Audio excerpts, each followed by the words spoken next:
পেয়ে গেছেন। সবাই তো 2002 সালের ভোটার লিস্ট পেয়েছেন। হয় আমি নয়, আমার বাপ ছিল, বাপ নাই দাদু ছিল, দাদু নয় দাদি ছিল, নাহলে মা ছিল, পেয়েছেন তো খুঁজে, সেটা জমা করেছে। এবার কি হয়েছে, অনেককে নোটিশ করে ডাকছে বা অনেককে বিওলে এসে ডাকছে, এইটাই তো চলছে। এখনো আপনি ভয় পাবেন না, আমি শুরু থেকে বলছি ভয় পাবেন না, আজকেও বলছি ভয় পাবেন না, কারণ আর্টিকেল 326 কে আমি সামনে রেখে বলছি ভয় পাবেন না। আর্টিকেল 326 প্রত্যেকটা ভারতীয় 18 বছরের ঊর্ধ্বে বয়স, 18 বছরের ঊর্ধ্বে বয়স, ভোট দানের স্বাধীনতা আর্টিকেল 326 আছে দিয়েছে। আর ইলেকশন কমিশন যদি এই স্বাধীনতা ক্ষমতার অপপ্রয়োগ করে কেড়ে নেয়, তাহলে ইলেকশন কমিশনের বিরুদ্ধে মাঠে ময়দানে লড়াই সংগ্রাম গণতান্ত্রিক প্রক্রিয়ায় হবে, আর সুপ্রিম কোর্টে গিয়ে এর জবাবদিহি করবে নওশাদ সিদ্দিকী। আপনাদের জানিয়ে রেখে যান, ভয় পাবেন না। আপনাদের বড় ভাইজান একদিন রাত্রে আমাকে ডেকে বলে, যেভাবে ওয়াকফ নিয়ে, ওবিসি নিয়ে, সিএ নিয়ে সুপ্রিম কোর্টে মামলা করেছে, আমাকে নির্দেশ দিয়েছে লয়ারের সাথে কথা বলতে।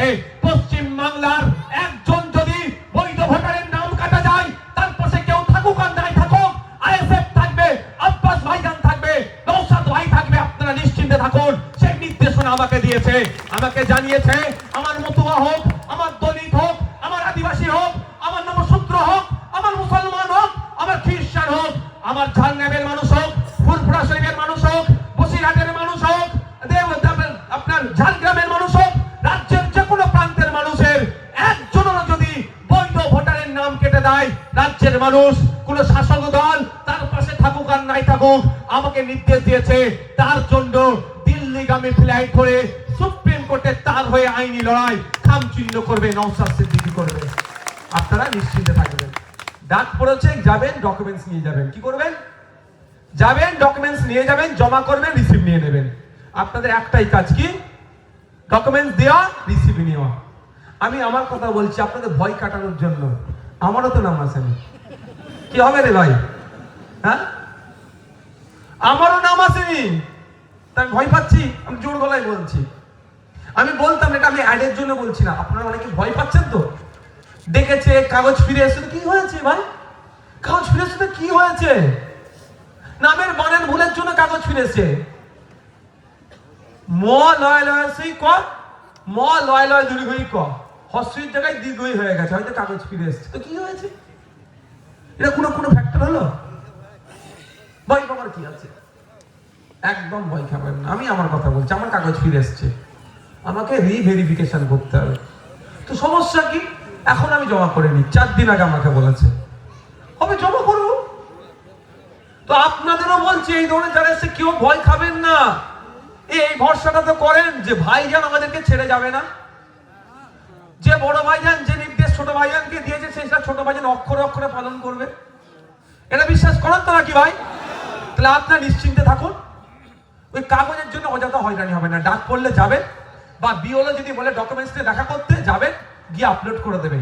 আর নাহলে যেখানে ডাক পড়বে যাবেন, কাগজ মিটিয়ে দেবেন। তারপরে স্টেপ আছে, কিন্তু রিসিভ কপিগুলো রাখবেন। আপনার ভোট দানের স্বাধীনতা যদি ইলেকশন কমিশন কাড়ে, তার জন্য তো আছে আমি আপনার ভোট দানের স্বাধীনতা ফিরিয়ে দেওয়া। এটা কারো দয়াতে আপনি পাবেন না, এটা মাথায় রাখুন। মমতা ব্যানার্জির ক্ষমতা নেই অবৈধ ভোটারকে বৈধ ভোটার ঘোষণা করে দেওয়া, আর শুভেন্দু অধিকারীরও ক্ষমতা নাই বৈধ ভোটারকে অবৈধ ঘোষণা করে। এটা মাথায় রাখবেন। অর্থাৎ কারো অভিশাপ, কারো অভিশাপের উল্টো কি বলে? আশীর্বাদ। কারো অভিশাপে আপনার ভোটাধিকার কাটা যাবে না, কারো আশীর্বাদেও আপনার নতুন করে ভোটাধিকার ইনক্লুড হবে না। কাগজ আপনার হবে। আপনার অধিকার সংবিধানের মাথায় লিপিবদ্ধ আছে। বাবা সাহেব আম্বেদকর 2 বছর 11 মাস 18 দিন অক্লান্ত পরিশ্রম করে যে সংবিধান দিয়ে গিয়েছে, ওই সংবিধানের 326 নম্বর ধারায় আপনার অধিকার আছে। শুভেন্দু অধিকারী কেন, নরেন্দ্র দামোদর দাস মোদীরও পূর্বপুরুষের ক্ষমতা নাই আপনার ভোটটাকে কেটে দেওয়ার। এটা বলে যাচ্ছে। আমি ভয় পাওয়ার দরকার নেই। আপনি বলুন, বরঞ্চ যারা হয়ে করছে 1952 সালের কাগজ আনতে বলুন। কি বলবেন? 1952 সালের কাগজ। কেন বলছি? দেশ স্বাধীন হওয়ার পরে প্রথম ভোট 1952 সালে হয়েছিল। সব আপনার পদ্মাদের নাম ওখানে পাবেন। এবার কোথায় খুঁজে পাবেন? অত মাথা খেলিয়ে লাভ নেই। দরকার পড়েছে 2002 এর, খুঁজে পেয়েছেন তো? আমরা তো সে রাস্তা করে দিয়েছি ভাই। যদি দরকার লাগে 1952 সালের নওশাদ সিদ্দিকী আপনাদেরকে কাগজ তুলে দেবে, নিশ্চিন্তে থাকবেন আপনারা, ভয় পাবেন না। কে দলিত, কে আদিবাসী, কে মতুয়া, কে নওশূদ্র, কে হিন্দু, কে মুসলমান আমার কাছে দেখার দরকার নেই। সংবিধানের 326 নম্বর ধারাকে নিয়ে যদি কার সাথে ছেড়কার হয়, নওশাদ সিদ্দিকী আইসে তাকে ছেড়ে কথা বলবে না, মাথায় থাকবে তো? ভয় পাওয়ার দরকার নেই, ঠিক আছে? আমি আমার কথা বলে দিলাম, আমারও ডাক এসেছে রিভেরিফিকেশনের জন্য। হ্যাঁ, আমি যদি উত্তরাই নিশ্চিতভাবে আপনারা উত্তরাবেন তো? হ্যাঁ, আমি একা উত্তরে গেলাম, বাকি আপনাদের ছেড়ে পালাবো, এটা বিশ্বাস হয়? একটু জোরে বলেন। যে ভাইজান ডুবলে নিজে ডুববে, আর বাঁচলে সবাইকে নিয়ে বাঁচবে। আমি ডুবলে ভয় নেই যে আপনাদের ধরে ডুববো, এটা আমি করবো না, এটাও মাথায় রাখবেন। যে ভাইজান ডুবছে, আমাদেরকে নিয়ে ডুববে না কিনে, ও কাজ আমি করবো না। আমি একা ডুববো, কিন্তু বাঁচার সময় হলে আমি একা বাঁচবো না, আপনাদেরকে সাথে নিয়ে বাঁচবো। তাই সুতরাং আপনারা নিশ্চিন্তে থাকুন, ডাক এসেছে, আপনারা যাবেন, কারো কথাই বিভ্রান্তের মধ্যে আপনারা পড়বেন না। 58 লক্ষ ভোটারের নাম বাদ পড়েছে। আপনারাই বলুন, এর আগে কত গল্প শোনাচ্ছিল শুভেন্দু অধিকারী আর মমতা ব্যানার্জি মিলে, যে 58 লক্ষ বাদ পড়েছে, হিসাবটা অনেক দেখা যাচ্ছে। কিন্তু আপনার বুথের কটা বৈধ ভোটারের নাম বাদ দিয়েছে বলতে পারবেন? একটাই আছে। যদি যাই তার জন্য আমি লড়াই করব, আছে তথ্য দেবেন আমাকে? তাহলে কি আগে কি বলছিল, বাদ পড়ে যাবে, বাদ পড়ে যাবে, বাদ পড়ে যাবে। এখনো নাটক চলছে। শুভেন্দু অধিকারী বলছে বাদ দিয়ে দেবো, আর মমতা ব্যানার্জি বলছে বাদ দিতে দেব না। এই দুই ছেলে মেয়ে মিলে, এই মহিলা আর এই পুরুষ মিলে বাংলার মানুষকে ভুল বানাচ্ছে, বোকা বানাচ্ছে। তাই 2026 আসছে, কে হিন্দু কে মুসলমান দেখার প্রয়োজন নয়। এই ভদ্র মহিলা আর এই ভদ্র পুরুষ, এই দুয়ের হাত থেকে বাংলাকে বাঁচাতে হবে। এই দুইজন মিলে এক দলে ছিল, প্ল্যান করে এখন দুটো দলে গিয়ে বাংলার মানুষকে নতুন ভাবে পেশাই করার চেষ্টা করছে। আমরা এর জবাব 2026 সালে দেব।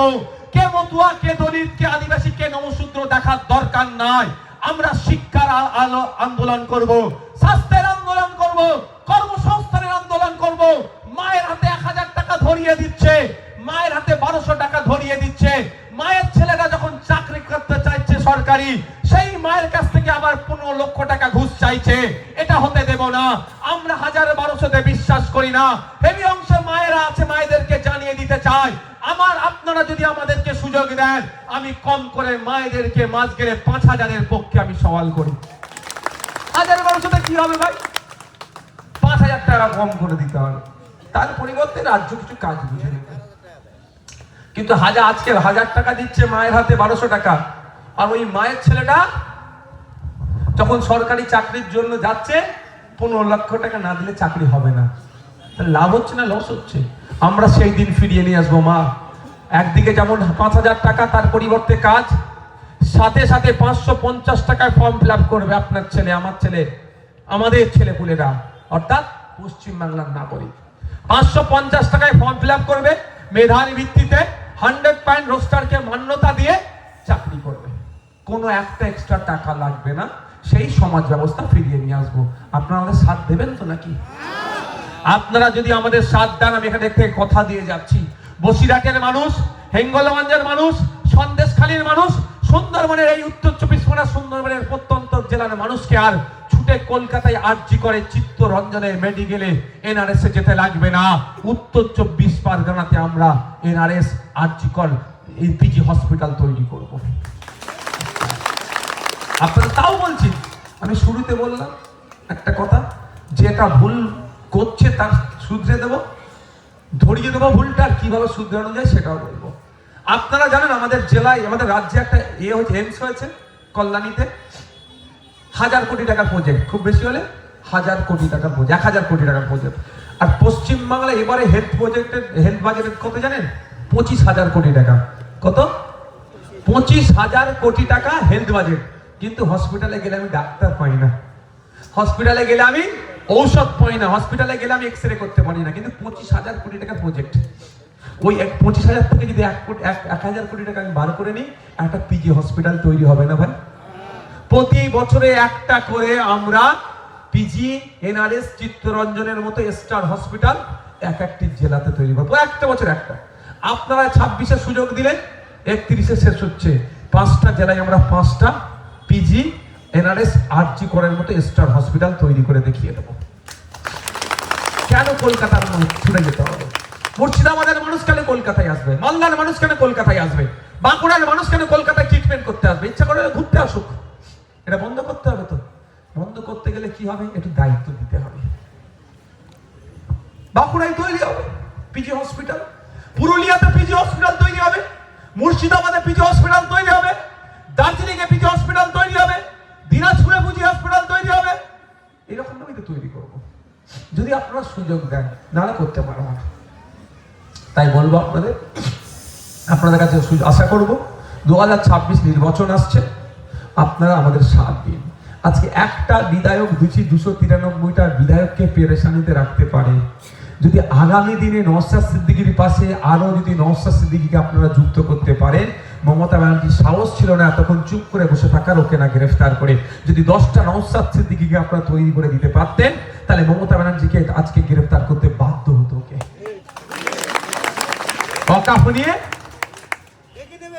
হ্যাঁ, আপনি ভোটটা দেন না, দেখে নেওয়ার দায়িত্ব আমাদের, ওটা আমাদের দায়িত্ব, ওটা আমাদের ছেড়ে দেন।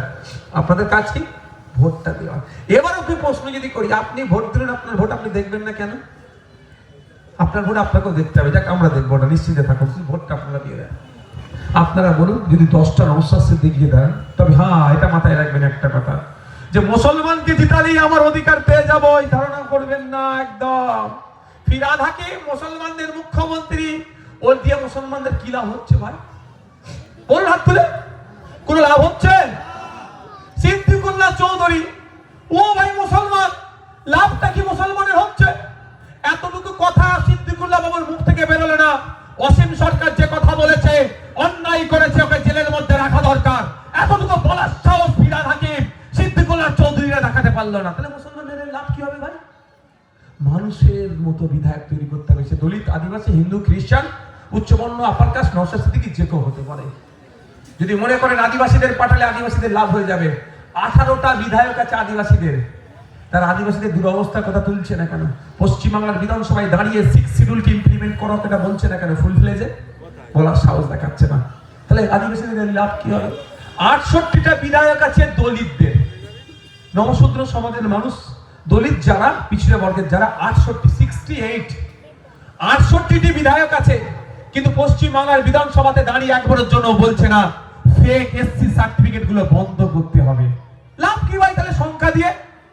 পশ্চিমবাংলার বিধানসভায় 44টা ধর্মীয় পরিচয়ে মুসলমান বিধায়ক আছে। আমার ধর্মীয় পরিচয় ভাই মুসলমান, আমার পরিচয় আমি দিয়ে দিচ্ছি, আমি ইসলাম ধর্মের অনুসারী। আমি ছেড়ে দিয়ে 43টা বিধায়ক আছে ধর্মীয় পরিচয়ে মুসলমান, একবারের জন্য সাহস দেখাতে পারলো না বিধানসভার মধ্যে দাঁড়িয়ে যে রমজান মাসে ফলের দাম বেড়ে যাচ্ছে, এটাকে কমাতে হবে। লাভ কি ভাই আপনার?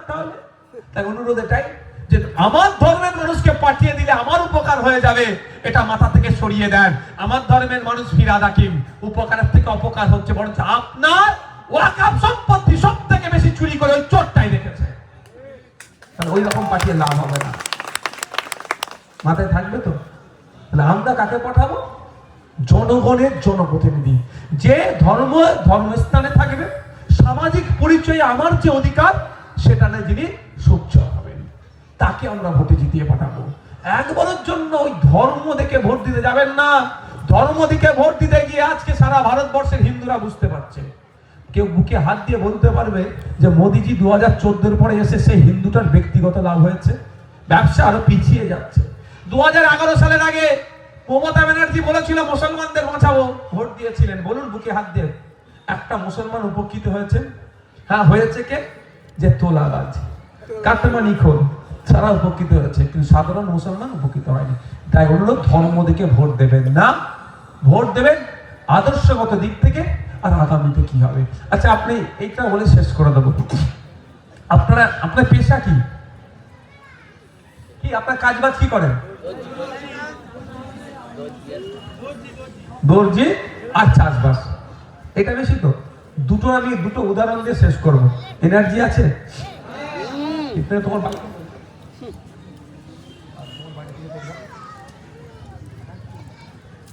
ঠিক আছে, আমি দুটোই উদাহরণ দিচ্ছি। দর্জি ভাইরা বলুন, 2011 সালে আমি বলছি,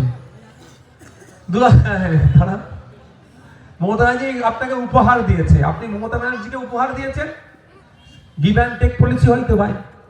হ্যাঁ, আমি একটা উপহার দিলাম তোমাকে, তুমি আমাকে দেবে। তো আপনি মমতা ব্যানার্জিকে সরকার উপহার দিয়েছে, মমতা ব্যানার্জি আপনাকেও তো কিছু উপহার দিয়েছে। সে উপহারটা অভিশাপ না আশীর্বাদ, সেটা আপনি মিলিয়ে নেবেন। আপনারা যারা দর্জির আছেন, আমি মিথ্যে কথা ভুল কথা বললে বলবেন, আমি শুধরে নেবো। আমি ভুল কথা বলে মানুষকে বিভ্রান্ত করতে চাই না। হয়তো আমার জানার কমতা আছে, ভুল বলে ফেলেছি, আপনি সঠিকটা জানিয়েছেন, আপনারটা আমি গ্রহণ করব, ভুলটাকে বর্জন করব। আমি স্টেজে নয় একটা জায়গায় মাইক ধরে শুধু একটা কথা বলেছিলাম, কি মাইক ধরে আমি একটা বক্তব্য বলে দিয়েছিলাম যে একটা ঘটনা 4 তারিখের 2 তারিখের জায়গায় আমি 4 তারিখ বলে ফেলেছিলাম। বিধানসভায় একজন বিধায়ক 2 তারিখে ছিলেন এটা না বলে আমি 4 তারিখে ছিলেন বলে, পরবর্তীতে আমি খোঁজ